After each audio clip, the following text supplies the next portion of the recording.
Welcome back to Box to Battlefield. Christmas season here at Hornet Hobbies, of course, and to all our viewers, I wish you a Merry Christmas and Hanukkah and whatever holiday that you're going to celebrate. The festive season is on. Modeling time is on. The weather is turning, unfortunately for some of us, worse than others. But in any event, let's get down to the brass tacks of last time we were together, I mentioned, do we want to get into the diorama and the little base, or do we want to move on from the king tiger to this tiger? And so I got a great response about doing the groundwork and stuff. So this is not really going to be put on hold. I'm under construction with this now, but when it gets to the point of painting it, this element of the episodes will be finished, and then we'll get on to painting this in its winter white coat for the show coming up in Buffalo, the AMP show, May 9th through 11th. And snow is the theme, being Buffalo. I'm not sure if they have snow in July in Buffalo. I have my doubts, but nevertheless, it's a great theme because unfortunately, because of the lake effect, Buffalo has more snow than most cities. But in any event, okay, so we're going to use this beautiful piece of wood, which I hate to do, because it is a very nice piece of wood. But I'm going to cover that up with groundwork and grass and what have you, showing the European landscape. Now, of course, we have to find the piece of wood. We have to choose just by size which one fits, and based on the storytelling that we're going to tell. And of course, you guys all know that we're going to have our little Willys Jeep, an American Willys Jeep, and a photographer taking photographs of our tank. Now, one of the things when setting up a diorama such as this, on a piece of flat wood like this, you can't suddenly take this piece of wood, take some ground cover of choice, and just put it on the bare wood faced with a little, evergreen frame or something. Mainly because it's being wood, it could warp if you're not choosing the right kind of wood, or if you don't put a sealer on this type of wood. You can lay down a beautiful coat of plaster and mixed with water and what have you, and tomorrow morning there's a little bow in the wood causing it to rock. So be very cautious. If you're going to just use a piece of wood like so, cover it with your ground cover. Believe it or not, even though this is an inch thick and probably 100-year-old piece of wood, it can warp with the use of water on top of this. So water being one of the elements inside our ground cover. So we've all done it, especially with pine. Whatever you do, don't go out to your favorite craft store and get one of those pieces of pine bases, and then don't treat it properly. If you don't seal it and paint it and what have you, it's going to warp, guaranteed. Tomorrow morning you'll wake up to put your tank on it, not going to happen. It's going to be warped and wobbly and all that sort of stuff. So forget that idea. So what I'm going to do is I'm going to do my groundwork on foam. And I think most of you guys who have been following other episodes and other diorama or vignette type of settings that I do, all my vignettes are in the end put on that pink foam or industrial blue insulation foam. But first of all, we have to get there. We have to arrange our diorama in such a way that number one, we choose the right size. And there's guys other than Dan Capriano who can put a large diorama. He's an American I believe he lives in the East. That's here nor there. But Dan can capture a large diorama with 25 figures on it and get away with it. But most of us should just concentrate on little vignettes that are sort of this size. Now, one of the other gentlemen, Greg Chalar, who lives in Chicago, he can put more composition and models on a little 6x4 little vignette than you. If you ever have an opportunity to see Greg Chillard's things, they are so compact and exciting, and there's no sort of casual Germans in any of his dioramas. They're action filled, and he does it in such a beautiful way with the composition that he does. But for our use, for what we're up to, we're doing a very casual sort of the combaters run through. It's 2 weeks after this King Tiger's been knocked out, and the press corps has arrived, and all that sort of stuff. So this is the storytelling that we're going to tell. So everything works, as you guys know. We have our King Tiger, we have our little Willie's Jeep, and we have our little figurine. Now, I've done this, guys, 25 times. I've arranged the composition of these dioramas, and as you know, in a past life, I worked in the interior design field. Composition and that sort of stuff sort of comes natural to myself, but if I can, or if I need to, I can just walk you guys through some of the things that may come after doing 25 of these.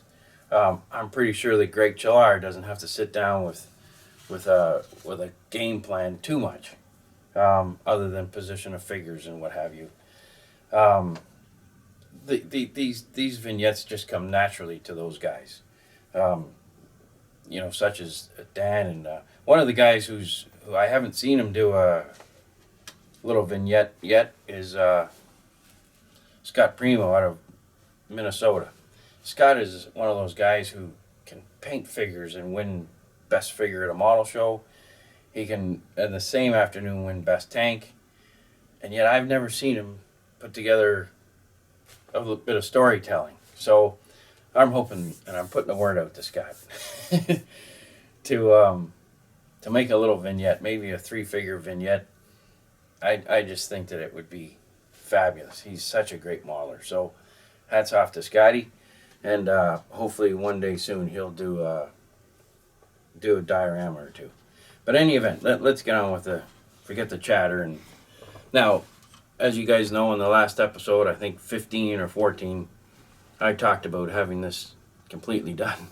But like I say, I work in a toy shop at Christmas time, and December is a sort of a madhouse here. So getting onto the King Tiger was difficult. So we have it the same way we left it last week, but some of the things that have gone on is just a bit of planning. Now I've used this just for the sake of the camera, because the orange paper is obviously going to show up better than on white. So when I've cut out templates for our King Tiger, and guys, all these represent is basically like I say, King Tiger and Willie's Jeep, and then now you can move them around, because this is you guys work hard on your tanks and everything like that, and there's delicate little pieces on here. The less handling, the better. So using a little template to move them around on a piece of paper is a much brighter thing to do. You don't even want to knock off the smallest of little detail off your tank, because then when you go to glue it back on, there's glue show and there's all that sort of jazz. So make yourself up some templates, and I basically just made these up based on putting the tiger tank on top of a white piece of paper, drawing the outline, and then voila, I have a footprint of a tiger. And then the same thing goes with the Jeep. So then just move these around. Keep well aware of negative space is important. Make sure that the Jeep and the tank are not parallel to the framework of the base. And then just use this. So in other words, let me just recap. That's an important part. What you don't want is your tank, this being your profile or borderline of your diorama, what you don't want is that sort of thing going on. You don't want to put your tank in that position. It never works. You have to operate it on angles. Keep all that stuff going on, because if you start doing this and then you have the Willie's Jeep here at the bottom like so, that sort of thing go on, you're doomed. It's never going to look right. So don't, for the guys who have never done this before, if there's any takeaway from this short little YouTube video today, it's make sure you don't do this kind of thing. Fool around with them, get them positioned. Even if you have to cut out another little piece of paper representing the little cameraman that's going to shoot this, do so. But don't line all these things up. It's a poor takeaway. Having them similar to what I've done, and these are going to lay out perfect on our little board here. You're just going to find that it's much more pleasing to the eye. So let's line up the tiger tank.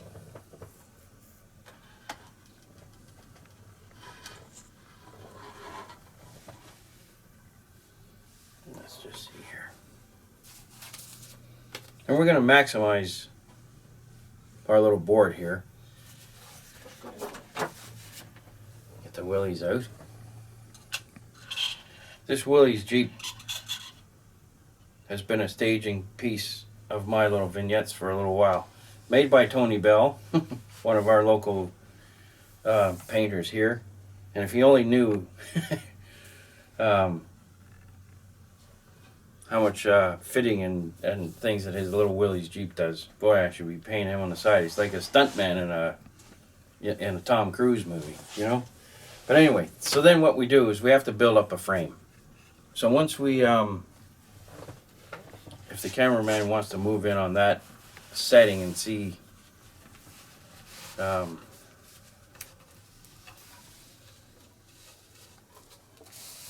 we are, gentlemen. It's going to be very similar to this in the end. Now, one of the things that I also like to do is I like to raise my tank up above a little bit. So like I say, it's not going to be groundwork on top of this board. It's going to have a pink piece of foam that it sits on, and then the groundwork on top of the foam. But one of the things that we have to do is get a little bit of a pocket for that foam to fit in. So you have a couple of choices. You can use this basswood, which is excellent. Takes stain really extremely well. Easy to cut, obviously.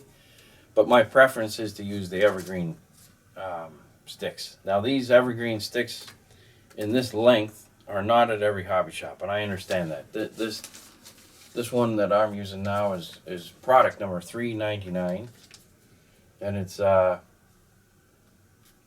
6 pieces in here, so you have enough to make about 3 or 4 vignettes as far as framing. So what I'm going to do is, and I'll make this off camera, I'll make a little frame that's going to go around the perimeter of the base here. And the reason I used the Evergreen is, number one, it's very simple to paint. I can just dig out my airbrush. I'll probably prime this maybe in black first, once I get the frame built. And then choose a color. And I may take a color right out of our little vignette here. But one of the things I'm not going to do is try to compete with matching this piece of wood as far as color goes. I may as well just forget it. This piece of wood has been stained a long time ago. I don't know what color it is at all, other than it's a medium brown, but it's mahogany or it's whatever. But why don't I, better yet, and we're all familiar with painting plastic. I know that our viewership out there has been painting plastic since they were kids, so get something that you're familiar with, which are these Evergreen pieces. This piece of basswood here is going to look really, it's going to look good, but for me to challenge myself to match this other piece of wood here is going to be difficult. So I may as well just not even try, and I'm not going to start painting this green or metallic or anything like that. Wood doesn't take to those kind of colors very well. It just doesn't look right. So I'm not, like I say, I'm not going to use the basswood. I'm not going to be staining this to try and match that piece of wood. But having said that, see, now if I use Evergreen, I can take this burnt color here that that we've talked about over the past couple of weeks. I can take that color, I can take a dark green or dark chocolate and paint it up those colors, and it'll still fit perfectly and not challenge myself to matching this piece of wood. So let me go and put this together. Now building the frame, gentlemen, if you have a ruler, just get yourself a ruler. It's kindergarten stuff. You might want to build a template to match the piece of wood as far as shifting and everything, because you don't want to be moving your tanks around. So you can get yourself a matching piece of paper and then get some templates to move your tanks around, and then put your frame together. And because of the space of the wood, I'm going to size it up so that it's very close to the edge. And this will provide me with a way to hold the foam in amongst here, which we'll do off camera. I'll pull it together over the next half an hour, and then I'll come back and join you once it's glued up and everything. But it's easy to cut, obviously. Just use measure 3 times and cut once, that sort of thing. And I'm not even going to cut these corners on angles. I can just take out a little bit of mauling putty and fill the corners in and sand it. And Bob's your uncle. We're finished. So, like I say, it's going to take me about at most half an hour to do this. So I'll do that off camera. There's no sense in me sitting here trying to show you guys how to glue 2 pieces of, evergreen stock together. I think that's something we've already learned. If we've gotten to this far, putting these together is kindergarten stuff. So then we will be back shortly. The only other thing I'm going to show you this morning is the track. As you know, we use the Deco Fix and some powders to put the mud on the tracks, and now I'm just going to highlight that a little bit, and I'll show you guys that as well as our little frame put together. So I'll do that off camera. And I'll be back with you shortly. Thanks so much. See you soon. All right, welcome back. I've put our little frame together. Very short time. It's pretty square and true. I've measured it up. And so if you're anything like myself, unlike Steve Boyce, one of our local scratch builders, this guy can cut. I don't even think I think he uses his thumb as a measuring stick as opposed to a ruler, and it still comes out perfectly straight. But I don't have the luxury that Steve Boyce has as far as cutting and measuring and all that stuff, and that's why I never cut these on the 45, on the corners.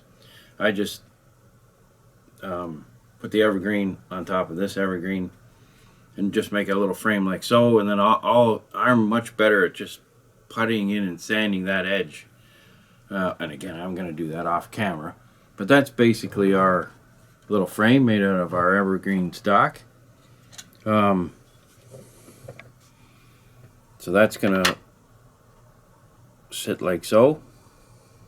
And like I say, this is an important part of what we're doing. This allows us to use the pink foam inside that, which is our insert here, like so.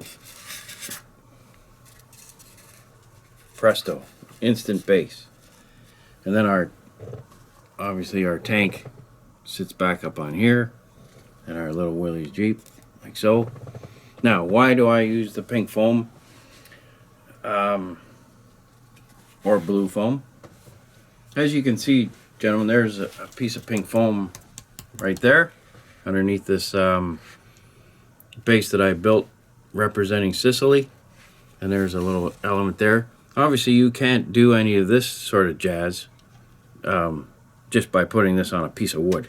So underneath these 2 other vignettes that I've done, I shouldn't even call them vignettes, they're basically just interesting bases for tanks, but underneath here there's pink foam, and underneath our Panther is a pink foam.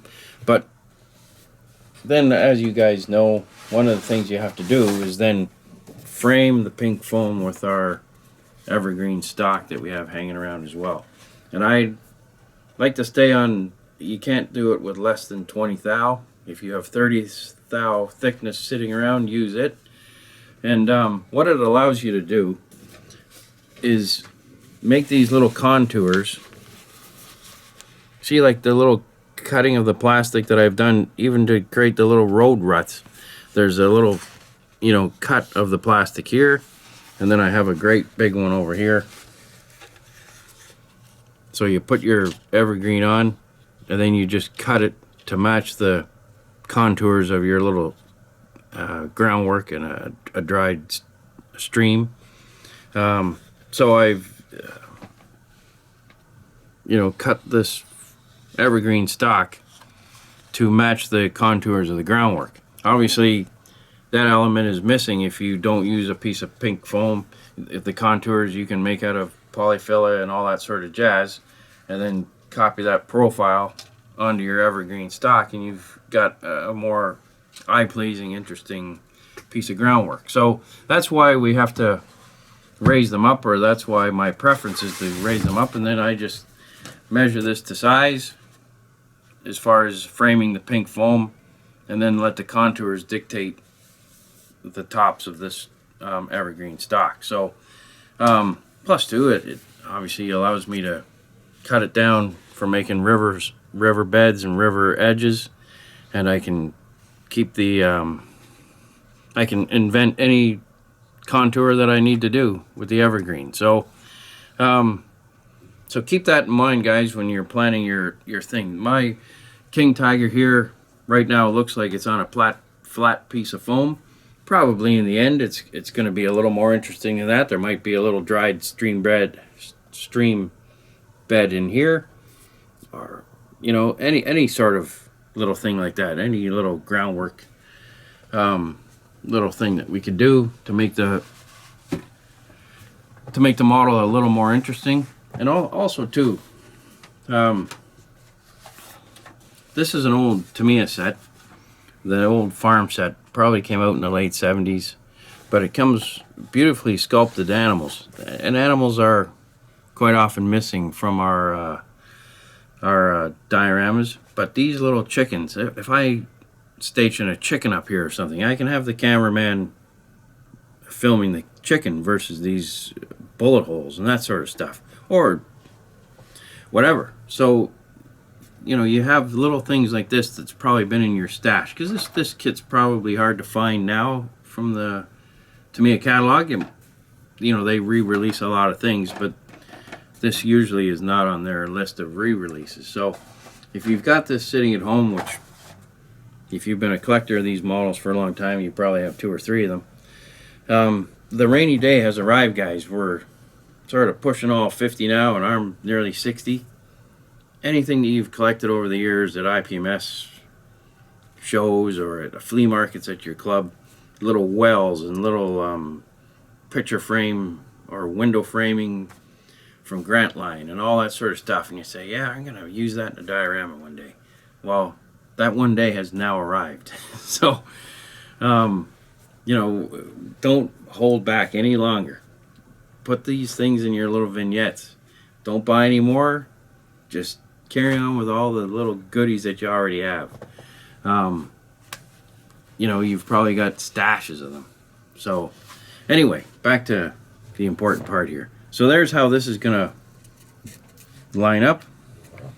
And of course, I'm going to use a square to get this properly on, and I'm just going to use crazy glue to put the frame down on my piece of wood. I'll have a measuring thing that measures an even balance all the way around, so that this is not wobbly on here and off center. So I'll do that properly. Even if it takes putting on some green masking tape or something all the way around, say a 1/4 inch, just to get it square. It's a lot easier to fool around with lifting and subtracting of masking tape. So get the masking tape square and use that as a guideline for putting on and gluing on this frame, because you don't want this cockeyed on your piece of wood either. And then cut the foam obviously to size, and I always cut the foam 40 thou on each side or 30 thou on each side smaller, because I've got to fit in the plastic. Obviously this evergreen is going to now sit somewhere in here, so you've got to allow that thickness and then that cut as well. So keep that in mind when you're cutting your foam. And that's pretty well it. And then have a mind's eye of what contours you're going to have. If you're going to have a little stream or a little whatever, have that in your mind's eye when you're dealing with this. And that's pretty well it for framing up and sizing up your little vignette. Now, because of one more thing that I'm going to do, I'm going to make this travel in such a place that there's a lot of mud and a lot of turned up earth in the field. So one of the things I'm going to do is go heavy on weathering up the tracks. So I'm just going to, even though you guys have listened to me talk about decal fix and the powders going onto the track, because you guys know that I like to use the rubber band track that came with this kit, I think that it requires a little more painting. So I'm going to show you guys that. I'm just going to go off camera for a second to prepare for that. I'm going to take these away, get out my oil paints, and I'll show you guys just a little bit of, dealing with the cracks and everything that have happened inside our tracks with the decal fix. So let me get rid of all these things so we have a little more space, and then we'll get right on that. So bear with me for a minute, fellas, and we'll be back. Okay, gentlemen. So I've decided after putting together our base and what have you, and deciding that our king tiger is going to lie in a field, a very muddy field, maybe an old Cabbage Patch field or something like that. So I've taken, as you guys know, a little bit of decal fix and these Vallejo powders and added them to our track. But one of the things, now that we've decided where we're going to go with the groundwork, I've doubled that. So it used to just be one layer on here. Now I've really strengthened it on here. So, and these are, like I say, the rubber band tracks from the kit, from the Tamiya kit. And if the cameraman could zero in on these cracks here, you can get a sense of the dried mud. Now let's just pretend for a second that due to the fact that it's not a Sherman tank crew that's studying our king tiger, it's the press corps or the guys with their cameras have come along. So it's got to be, they're not going to arrive the next day for filming. There's probably not the Luftwaffe in the air, but certainly artillery shells flying through the air. So those guys are going to, they're going to be back a little bit. So our king tiger is going to have some dried track. It's been sitting there probably a week with no movement. It hasn't crossed any field. It's been out of commission. So think about that when you're putting together your vignette. It's been stale. It's any wet and mushy and turned up soil has now begun to dry. And this is the thing that I wanted to show on these tracks. So what I've done is I've made our little pudding of decal fix and our combination of our two Vallejo colors. Now I like 109 and 104. Like this 104 Vallejo on your left is the one that it's my go-to color when it comes to putting on the groundwork color. So when it comes to the powder. So, but it doesn't hurt just to bring out some highlights of all that sort of stuff. So I've mixed up a little bit of oil paint here.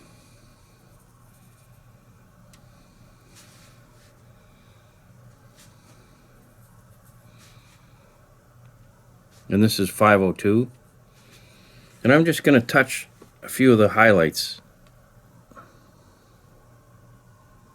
on the dried mud. And this will just bring out Now, I just find that it's easy to do this sitting flat versus sitting on the tank.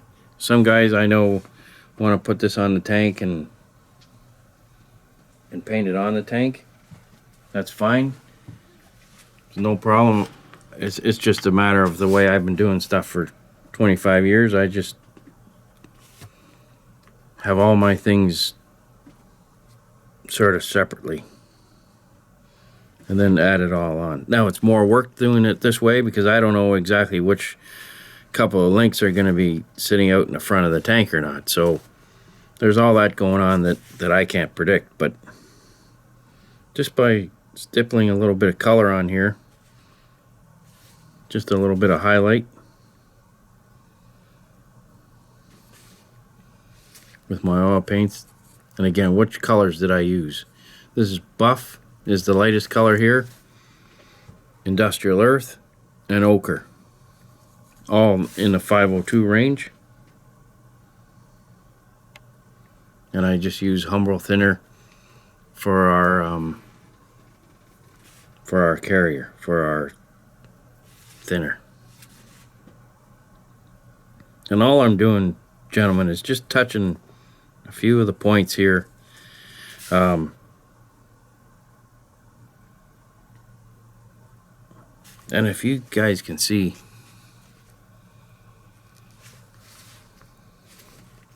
on camera,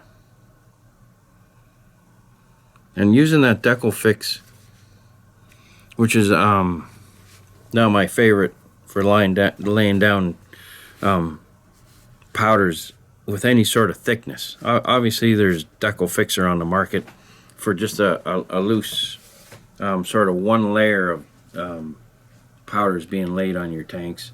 But if you want to build up a little bit of 1 inch thick mud in scale to your either groundwork pieces or your tank itself, this seems to be pretty good stuff. And as far as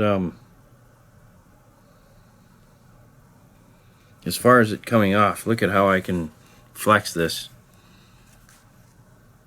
And obviously you can't do that with every fixer that's on the market. And like there's very little bit falling off. So anyway, I'm just going to carry on. I'm going to do a stretch here of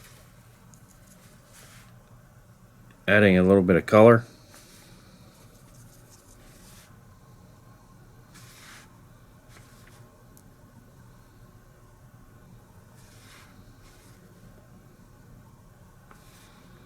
And if you put on a little too much light using the buff, just go back and touch it again with your industrial earth. And if you mix the two, buff plus industrial earth, into a little pudding over here, the color you're going to get is sort of like a dried old clay color, which is perfect for what we're trying to achieve here. Now on camera, especially if you guys are watching on your phones, maybe watch this a second time on a bigger screen, because this is a delicate little procedure that possibly doesn't show up using a cell phone as a reference guide for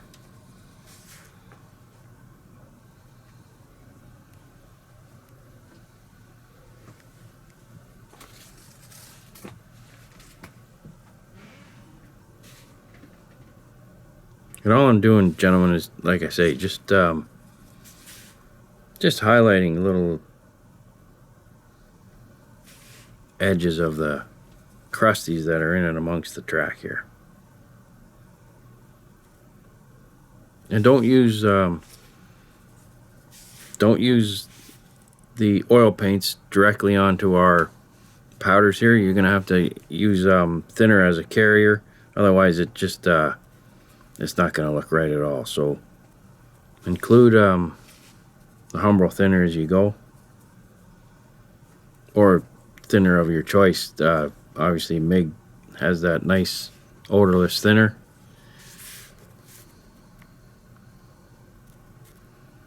And I'm just, like I said, I'm just catching a few highlights.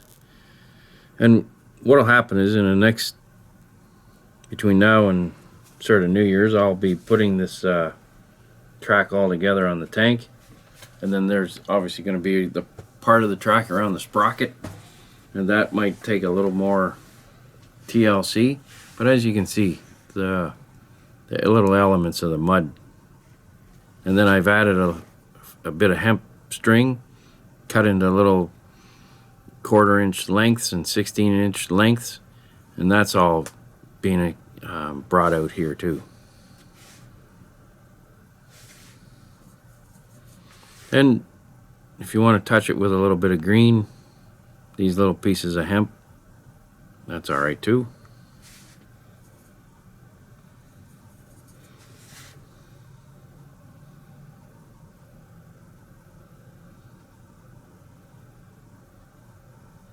So what Dave and I do sometimes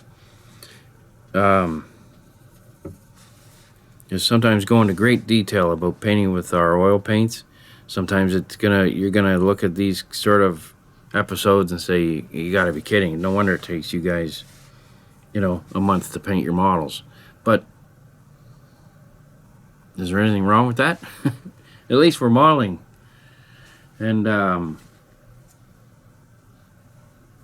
we always have sometimes time doesn't allow for us to sit and do this sort of stuff, but time allows us to, say if we're watching a hockey game or something, NFL football, we can sit and do the grunt work of sanding and filing wheels and that sort of stuff.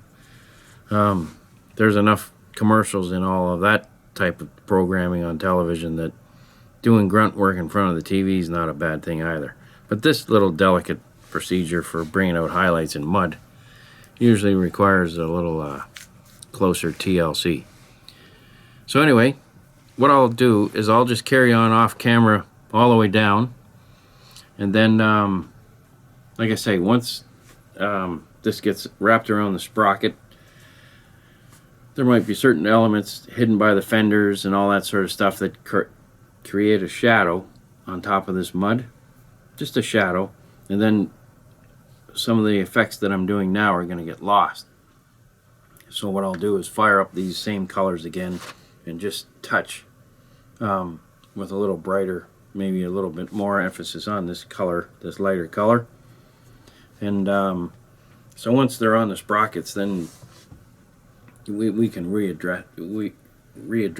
address this this part of the painting. And like I say, it's tedious, but take your time. The rewards are fantastic. So that's all. And I just, once again, I want to wish you all a healthy holiday season. And we'll be back shortly, certainly in the new year for...